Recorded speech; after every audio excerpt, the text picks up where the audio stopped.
What's up guys, Andrew here. Welcome back to another tutorial. In this video I'm going to show you how to connect your PayPal account to your Wix website. Now you want to go ahead and log into your Wix account and scroll down on the left hand side and you'll find settings. You click on that.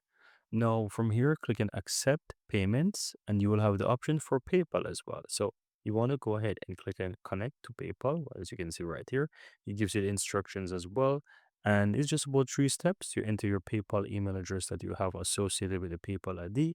You click on connect and it will redirect you to PayPal, which you'll just follow the instructions there to connect it to Wix.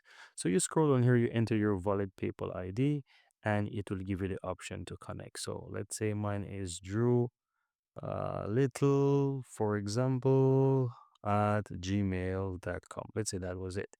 Then I will click on next. It will redirect me to PayPal. I would need to sign in and then it will allow me to connect PayPal into Wix. And once it is done, you'll see that it's connected. And that's it, guys.